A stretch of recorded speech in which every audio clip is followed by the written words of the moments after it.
The main thing you have to understand is it's a complicated web that all works together. And if you take a piece of that out, if you're having sushi and you put tomato sauce on it, yuck, okay?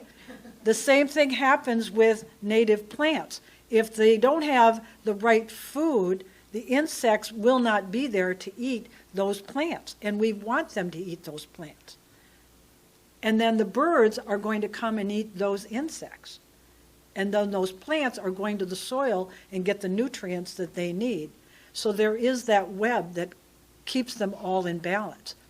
And if you take one of them out and you put all Asian plants in there, there's nothing to eat, and then there's nothing for the insects, so they're not coming, the birds don't have it, and the birds don't deposit the seeds, and so on and so forth. So you've got to keep it all together.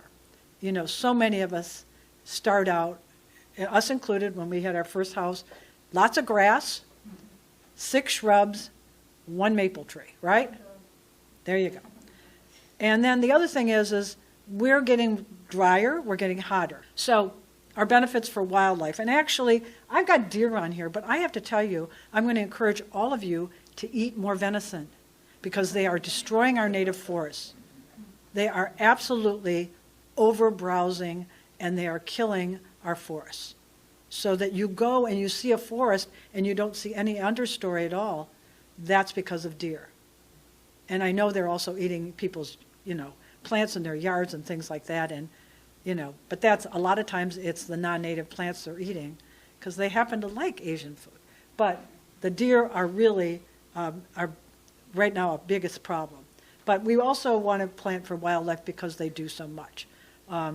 Studies have shown that 15 blue jays were followed, and those 15 blue jays planted over 50,000 acorns in a month. Whoa, how did that happen? 1 acorn at a time. So they're spreading our forest. And then lots of us want pollinator gardens. I want a pollinator garden, yay, yay, yay. But there's a decline. And part of the decline is the connection between butterflies and the larva, the caterpillar. The caterpillar doesn't need a flower. It needs a plant to lay its eggs, and the eggs have to hatch and eat that plant because that's how that caterpillar starts out. And if you don't have those trees and those shrubs in your yard to support that caterpillar, you are not going to have the caterpillars and you're not going to have the butterflies. And what do we see? We don't see any butterflies anymore. So yes, we need to have pollinator gardens, but don't forget the most important part of your garden are your trees. Okay? So here's trees and butterflies support, number of butterfly species supported by oak, cherry, willow, and then we go down here to crepe myrtle, 3, okay? All right. But 532 oak butterfly species are supported by oak. Lots of caterpillars. Caterpillar oaks are actually the mainstay for many, many birds. Chickadees only feed their young caterpillars, 100%. Where do they get the caterpillars? Oaks. And if you don't have oak trees, you don't have chickadees. And we're seeing a decline because people say, too big, I don't need this tree. Okay? So native bee species, there are 450 to 500 native bee species. These are not honeybees. Honeybees are European bees. What we need to support is our native bee species. And by doing that, how do we do that? One of the biggest things you can do is leave your leaves. And a lot of people, I get it, don't like messy yards, but push your leaves off into the edges, into your where your bushes are, and leave them there because that's where the larvae are. And if you take them away, you've just taken all the bee larvae away, and slowly but surely, your bees are disappearing, along with caterpillars and everything else. So if you can leave your leaves, and what happens with my leaves? In our yard, we had 7 trees when we got there. We added 35 trees in a third of an acre, and we've got a big garage too because we have lots of shovels for Tree Fredericksburg in there. So we have lots of leaves.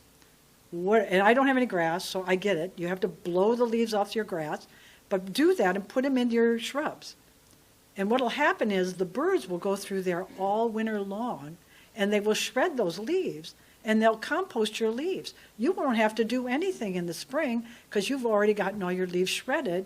They've eaten the insects that they can get to, but there's still other critters in there that are going to live. And then if you want to pick those leaves up, you can about the 1st of May, if you can stand it, middle of April if you can't, but you want to let those larvae emerge and become the bees and the butterflies that we want in our gardens. So wait for that. So I'm a big bird person. Carl and I are one of the co-founders of the Virginia Bluebird Society. So today you're going to hear a lot about feeding the birds because that's where I started. We started out in a suburban house in Woodbridge. I knew zero. Okay, I used to be a salesperson for housewares. I sold pots and pans, potato peelers, and glassware from Libby Glass.